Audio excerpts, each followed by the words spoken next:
Hello everyone, मैं हूं जयेश राजगोर और स्वागत है आप सभी का इस नए इंटरेस्टिंग यूट्यूब वीडियो में। दोस्तों, हम पढ़ रहे हैं 12th स्टैंडर्ड का OCM यानी organisation of commerce and management और हम आज करने जा रहे हैं रिवीजन आर पार, क्योंकि तभी तो होगा एग्जाम में चमत्कार। जी हां दोस्तों, आज हम फंक्शंस ऑफ मैनेजमेंट चैप्टर का एक ऑल इन वन क्वेश्चन करने जा रहे हैं। सभी फंक्शंस को एक बार में याद करने की कोशिश करेंगे, इनके जो मेन पॉइंट्स हैं, इनके जो मेन फीचर्स हैं उनको देखेंगे और एक कंपैरेटिव स्टडी करेंगे जो आपकी हेल्प करेगी डिस्टिंग्विश बिटवीन लिखने में, जो आपकी मदद करेगी इन फंक्शंस को अच्छी तरह समझने में और इनके बारे में एग्जाम में बहुत ज्यादा कंटेंट अच्छी तरीके से प्रेजेंट करने में। तो बने रहिए अंत तक इस वीडियो में। और दोस्तों, अगर आप इस चैनल पर नए हैं तो जरूर से सब्सक्राइब कीजिए, बेल आइकन दबाइए, क्योंकि यहां आपको लगातार इकोनॉमिक्स, OCM और इंफॉर्मेशन टेक्नोलॉजी के वीडियोस मिलते रहेंगे।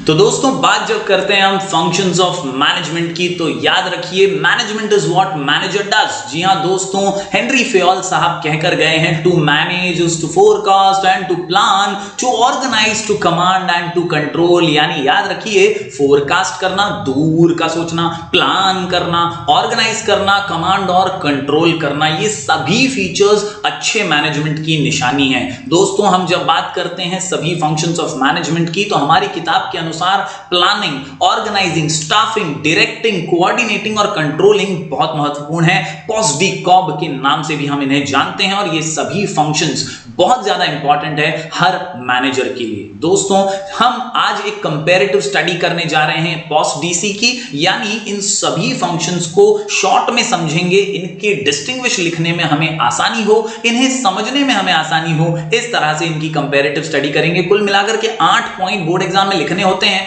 और अच्छी तरीके से इन्हें प्रेजेंट करने के लिए हमारा शॉर्ट कोड है MRF लोन, या हम कह सकते हैं मिस्टर F लोन। जी हां दोस्तों, comparative study of functions of management, mister F loan, जहां M से मीनिंग लिखेंगे, R से रिसोर्सेज, F से फैक्टर्स, L से लेवल ऑफ मैनेजमेंट, O से ऑब्जेक्टिव और ऑर्डर, A से एरिया ऑफ फंक्शन और N से nature of the function of management. चलिए शुरू करते हैं इस वीडियो को और अंत तक जरूर देखिएगा, क्योंकि आप आसानी से इसे प्रेजेंट भी कर पाएंगे और मैं बताऊंगा कैसे इस डिस्टिंग्विश को आप अच्छे से प्रेजेंट भी कर सकते हैं। चलिए शुरू करते हैं। जी हां दोस्तों, सबसे पहले MRF लोन में M फॉर मीनिंग। जहां प्लानिंग की अगर बात करें तो planning is deciding in advance, पहले से तय करना, पहले से प्लान बनाना, पहले से ऑब्जेक्टिव्स और गोल्स को सेट करना। Yes, planning is deciding in advance what to do, how to do and when to do in very important manner, very proper manner. हम पहले से तय करते हैं, एक रोड मैप तैयार कर लेते हैं कि किस तरह से काम होगा, कौन इसे करेगा, कौन इसे अंजाम देगा और कैसे करने वाला है। इसके अलावा ऑर्गेनाइजिंग के मीनिंग की बात करें दोस्तों, तो organising is the process of defining and grouping the activities of the enterprise and establishing the authority relationships among them। यानी चीजों को इकट्ठा करना, ग्रुप करना, अलग अलग एक्टिविटीज को ग्रुप करते हुए निर्धारित करना जिम्मेदारियां, प्रॉपर वे में, प्रॉपर चैनल के साथ चीजों को इकट्ठा करके काम को आगे बढ़ाना। इसके अलावा स्टाफिंग की जब बात करें दोस्तों, तो याद रखिए स्टाफिंग क्या है, तो सही व्यक्ति का सही जगह पर होना, स्टाफ प्रॉपर अपॉइंट करना, रिक्रूट करना और सही जगह पे सिलेक्शन करके डेवलपमेंट और ट्रेनिंग देते हुए अप्रेजल करना, इसी को कहते हैं प्रॉपर मैनेजमेंट ऑफ स्टाफिंग। याद रखिए staffing function pertains to the recruitment, selection, चुनना और सही बंदे को सही काम देना। जी हां, साथ ही साथ उसका डेवलपमेंट करना, उसको ट्रेनिंग देना और अच्छा काम करने पर उसका तारीफ करना, उसको अप्रेज भी करना। इसके अलावा अगला फंक्शन है दोस्तों डायरेक्टिंग। यहां बात करते हैं directing is the guidance, inspiration, सही दिशा दिखाना, सही दिशा में काम करवा कर लेना, यही तो मैनेजर का काम है। याद रखिए दोस्तों, इंस्पायर करना, leadership of those main and women constitute the real case responsibilities of management. Coordinating की जब बात आती है तो ये एक ऐसा फंक्शन है जो तालमेल से जुड़ा हुआ है, बैलेंस से जुड़ा हुआ है। Coordination is orderly arrangement of group efforts, to provide unity of action, यानी आप में एकता कितनी है, आप में तालमेल कितना है, आप में बैलेंस कितना है, ये कोऑर्डिनेटिंग फंक्शन से तय होता है। और इसीलिए this is towards the pursuit of common goal. Organisation का मकसद तो एक ही है और इसीलिए कोऑर्डिनेशन होना बहुत जरूरी है। बढ़ते हैं दोस्तों आखिरी हमारे फंक्शन की ओर, इसका नाम है कंट्रोलिंग। कंट्रोलिंग एक ऐसा प्रोसेस है दोस्तों जहां पर हम कदम उठाते हैं सही दिशा में, हमारे एक्चुअल रिजल्ट्स को अचीव करने में कितना अंतर रह गया है एक्चुअल में और हमें जो हासिल करना था उसमें, ये यहां पर मेजर करके हम उसके नजदीक आने की कोशिश करते हैं, क्लोज आने की कोशिश करते हैं ताकि हम डिजायर्ड रिजल्ट्स अचीव कर सकें। तो ये था एमआरएफ लोन के अंदर मीनिंग। मैंने दोस्तों आपको यहां पर सभी फंक्शंस ऑफ मैनेजमेंट का मीनिंग बताया है। एग्जाम के अंदर किन्हीं दो का डिस्टिंग्विश पूछा जा सकता है, या प्लानिंग ऑर्गेनाइजिंग का पूछ सकता है, ऑर्गेनाइजिंग स्टाफिंग का, या प्लानिंग डायरेक्टिंग का भी पूछ सकता है, प्लानिंग कोऑर्डिनेटिंग का पूछ सकता है। अलग अलग प्रकार से डिस्टिंग्विश बिटवीन पूछे जा सकते हैं, तो आप उस प्रकार से तैयारी कीजिए। कोड अपना बहुत ही सरस और सरल है, एमआरएफ लोन। बढ़ते हैं दोस्तों आगे, आर से रिसोर्सेस। क्या रिसोर्सेस का उपयोग यहां पर किया जाता है? तो planning is done as per the requirement and availability of resources. जो सुविधाएं उपलब्ध हैं, जो फैसिलिटीज उपलब्ध हैं, उनके अनुसार ही प्लानिंग की जाती है। बात करें ऑर्गेनाइजिंग की, तो man, money, material, machine. Man, money, material, machine. Man, money, material, machine, इसकी तो जरूरत पड़ेगी ना भाई। और इसीलिए all available resources that is man, money, material, machine and method are arranged in a systematic manner. इन सभी को सिस्टमैटिक मैनर में अरेंज करना ही ऑर्गेनाइजिंग है। इसके अलावा स्टाफिंग की दोस्तों बात करूं तो याद रखिए एक प्रोसेस है relating to the organisation of human resources. जहां पर दोस्तों हम बात करते हैं ह्यूमन रिसोर्सेज को ऑर्गेनाइज करने की, उसे स्टाफिंग कहा जा सकता है। हमेशा याद रखिए दोस्तों, right person right job, right person right job. जी हां दोस्तों, डायरेक्टिंग की जब बात आती है तो ये फंक्शन क्या रिसोर्सेज को यूज करेगा? तो याद रखिए it gives direction to the employees regarding use of other resources. क्योंकि यहां पर तो हम दिशा निर्देश दे रहे हैं, डायरेक्शन दे रहे हैं, किस दिशा में चलना है वो बता रहे हैं, तो कैसे रिसोर्सेज को यूज करना है वो यहां पर बताया जाता है। इसके अलावा कोऑर्डिनेटिंग में it is related to human resources, यानी यहां पर आपको तालमेल करना है दूसरों के साथ, तो उसी के बारे में यहां पर कोऑर्डिनेटिंग डिस्कस करता है। कंट्रोलिंग की बात करूं तो it is related to all organisational resources which help to achieve goal of organisation, which help to achieve goal of organisation, which help to achieve goal of organisation. बढ़ते हैं दोस्तों आगे, एमआरएफ। एफ से factors. जी हां दोस्तों, क्या factors बहुत ज्यादा अफेक्ट करते हैं इन फंक्शंस को, कौन से फैक्टर्स कंसिडर किए जाते हैं प्लानिंग वगैरह में? तो याद रखिए इंटरनल और एक्सटर्नल दोनों ही फैक्टर्स कंसिडर किए जाते हैं प्लानिंग में, क्योंकि प्लानिंग एक विजन है, एक फ्यूचरिस्टिक सोच है, एक रोड मैप है जिस पर चल के ही तो गोल्स अचीव होने वाले हैं। और इसीलिए internal and external factors are considered in planning process. के अलावा ऑर्गेनाइजिंग की अगर बात करें तो internal and external factors are considered in arrangement of resources. तो यहां पर भी दोनों ही फैक्टर्स हैं, क्योंकि यहां तो ग्रुपिंग करनी है, यहां तो अरेंजमेंट करना है, तो इधर भी इंटरनल और एक्सटर्नल दोनों ही फैक्टर्स लगने वाले हैं। अगर बात करें स्टाफिंग की तो it is mostly concerned with internal factors. जी हां, क्योंकि यहां पर आपको सिलेक्ट करना है, आपको कैसा बंदा चाहिए, right person at right job के लिए, तो इंटरनल फैक्टर बहुत ही मायने रखते हैं। इसके अलावा directing is concerned directly with internal factors, क्योंकि यहां पर आप अपने जिसको काम पे रखा है ना, उसे दिशा निर्देश दे रहे हैं, उसे डायरेक्शन दे रहे हैं, तो ये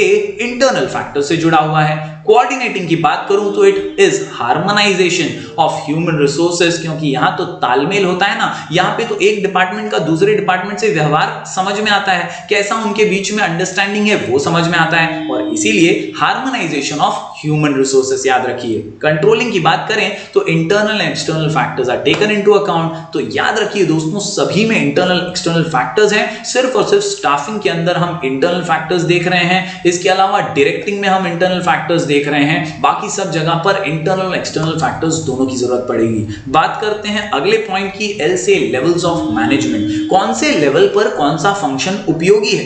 तो प्लानिंग जो है ना दोस्तों, ये तो टॉप टॉप लेवल पे होती है। जी हाँ, top management is concerned with planning activities.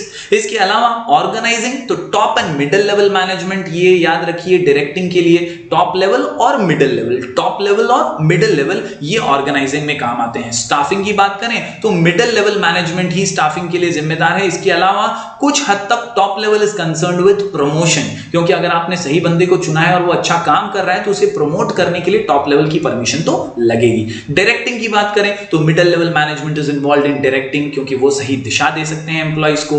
Coordinating की बात करें दोस्तों तो ये हर लेवल पर जरूरी है, हर लेवल पर डिपार्टमेंट वाइज तालमेल होना जरूरी है, कोऑर्डिनेशन होना जरूरी है, तभी तो डेवलपमेंट हो पाएगा और ऑर्गेनाइजेशनल गोल्स अचीव हो पाएंगे। तो कोऑर्डिनेटिंग में याद रखिए it is related to all the levels of management. आखिर में कंट्रोलिंग की बात करूं तो top level and middle level are responsible for controlling the activities. तो इस प्रकार याद रखिए दोस्तों, प्लानिंग में टॉप लेवल मैनेजमेंट, ऑर्गेनाइजिंग में top and middle level, staffing के अंदर मिडिल लेवल, कुछ हद तक टॉप लेवल भी, डायरेक्टिंग के अंदर middle level is involve, coordinating के अंदर ऑल लेवल्स और कंट्रोलिंग में once again top and middle level. बढ़ते हैं दोस्तों आगे, ओ से ऑब्जेक्टिव। मकसद क्या है भाई? तो याद रखिए प्लानिंग का मकसद है गोल्स को सेट करना, ऑर्गेनाइजिंग का मकसद है आइडेंटिफाई करना और सभी रिसोर्सेज को इकट्ठा करना, to identify and bring together all the resources. Staffing का ऑब्जेक्टिव है to appoint right type of people, right person right job, right person right job, right person right job. इसके अलावा डायरेक्टिंग का मकसद है कि भैया सबऑर्डिनेट्स को सही रास्ता दिखाया जाए, to direct the subordinates to get the things done at the right manner और in the right manner. Coordinating की बात करें तो हार्मनी ही तो इसका मकसद है, सभी का तालमेल अच्छा बना रहे, ये इसका मकसद है। और फंक्शनिंग जो है ऑर्गेनाइजेशन की वो स्मूथ हो, सफल हो और सिक्योर हो। इसके अलावा कंट्रोलिंग की बात करें तो to ensure the objectives of achievement, जो हमारा डिजायर्ड रिजल्ट है वो हासिल हो जाए और क्या डेविएशन रह रहा है, क्या अंतर रह रहा है, उसे हम चेक कर सकें। बढ़ते हैं दोस्तों आगे, हम बात करेंगे एक और ओ की, ओ से ऑर्डर। तो it is the basic first function, planning सबसे पहले होती है। इसके बाद होती है organising, it is based on planning, planning के आधार पर ऑर्गेनाइजिंग की जाती है। स्टाफिंग की बात करें तो ये होती है भैया ऑर्गेनाइजिंग के बाद हम सारी चीजें जमा कर लेंगे तभी तो स्टाफ को काम पे रखेंगे। उसके बाद बात आती है डायरेक्टिंग की, तो it follows organising and staffing. Coordinating जो है ये कहीं ना कहीं एक इंपॉर्टेंट एलिमेंट है ऑर्गेनाइजिंग का, और प्लानिंग के बाद ही कोऑर्डिनेशन शुरू हो जाता है। कंट्रोलिंग की बात करें तो it is the end function, क्योंकि यहां पर रिजल्ट्स को मेजर करते हैं। बढ़ते हैं दोस्तों आगे, ए से एरिया ऑफ फंक्शन। महत्वपूर्ण पॉइंट है, ध्यान दीजिएगा। एरिया ऑफ फंक्शन में याद रखिए जब ऑब्जेक्टिव सेट करने हैं ना तो प्लानिंग बहुत इंपॉर्टेंट है, और प्लानिंग का एरिया ऑफ फंक्शन ही वो है कि वो रोड मैप बनाए, आर्किटेक्ट की तरह एक नक्शा बना दे कि भैया हमें काम एग्जैक्टली क्या करना है और क्या क्या अचीव करना है। It includes setting objectives by identifying the ways of attaining the goal. Organising की बात करें तो आइडेंटिफाई करना, ग्रुप करना और असाइन करना work and establishing the authority and relationship. तो याद रखिए यहां पर एरिया ऑफ फंक्शन है आइडेंटिफाई करना और ग्रुप करना एक्टिविटीज को। स्टाफिंग की बात करें तो इट इंक्लूड्स रिक्रूटमेंट, इसके अलावा इंटरव्यूज लेना यानी सिलेक्ट करना सही व्यक्ति को काम के लिए, साथ ही साथ ट्रेनिंग और डेवलपमेंट, साथ ही साथ जब सही सैलरी मिलेगी तभी तो सही व्यक्ति काम करेगा आपके पास, तो उसका कंपेंसेशन भी होना चाहिए और प्रमोशन भी मिलना चाहिए। डायरेक्टिंग की बात करें तो इंस्पायर करना एरिया ऑफ फंक्शन है, गाइड करना, इंस्ट्रक्ट करना ये एरिया ऑफ फंक्शन है, और ह्यूमन रिसोर्सेज को मोटिवेट करना ये भी एक एरिया ऑफ फंक्शन है। कोऑर्डिनेटिंग में याद रखिए it includes integration of efforts from top level and middle level till the lower level. आखिर में कंट्रोलिंग की अगर बात करें तो याद रखिए ये रिजल्ट्स को मेजर करता है, हमने क्या एक्चुअल में अचीव किया और हमने क्या सोचा था कि हम अचीव करेंगे। तो ये एरिया ऑफ फंक्शन मेजरमेंट का, रिजल्ट्स के तुलना का यहां पर कंट्रोलिंग में देखा जाता है। बढ़ते हैं दोस्तों आगे हमारे आखिरी पॉइंट की ओर, एन से नेचर। जी हाँ दोस्तों, प्लानिंग का नेचर कैसा है तो याद रखिए ऑर्गेनाइजेशन की जिंदगी भर तक, जब तक ऑर्गेनाइजेशन एग्जिस्ट करता है तब तक आपको प्लानिंग की जरूरत तो पड़ती है। It is a continuous in nature, it exist in the whole life of organisation. साथ ही साथ ऑर्गेनाइजेशन की बात करें तो it takes place till the time all the resources are collected and arranged. एक बार आपने ग्रुप कर लिया, चीजों को अरेंज कर दिया, तो ऑर्गेनाइजिंग वहां पर रुक जाती है। इसके अलावा स्टाफिंग की बात करें तो ये भी एक कंटिन्यूस प्रोसेस है, क्योंकि आपको सही व्यक्ति सही जॉब पर मिल तो जाएगा, लेकिन वो आपके पास कितना टिकेगा ये भी बहुत महत्वपूर्ण है। तो ये बहुत इंपॉर्टेंट चीज है दोस्तों कि ये प्रोसेस में कभी भी गड़बड़ी ना हो और आपका जो एम्प्लॉय है वो आपके पास टिका भी रहे और अच्छे ढंग से मोटिवेटेड रहकर काम भी करता रहे। इसके अलावा डायरेक्टिंग की बात करें तो this is also a continuous process, और याद रखिए ये नेसेसरी है, क्योंकि यहां पर गोल्स के अचीवमेंट से रिलेटेड हम डायरेक्शन देते हैं हमारे एम्प्लॉइज को।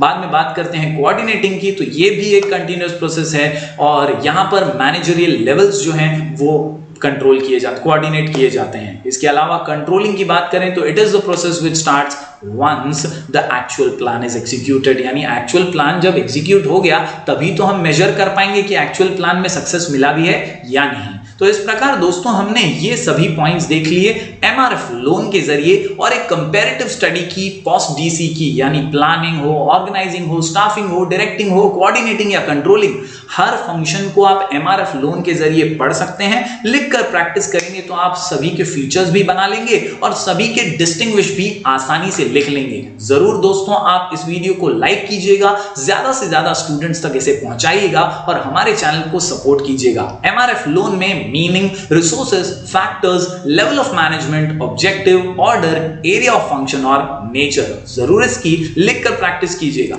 दोस्तों हम मिलेंगे फिर एक बार कुछ और नए वीडियोस के साथ, तब तक के लिए बने रहिए हमारे चैनल पर। Do like, share and subscribe.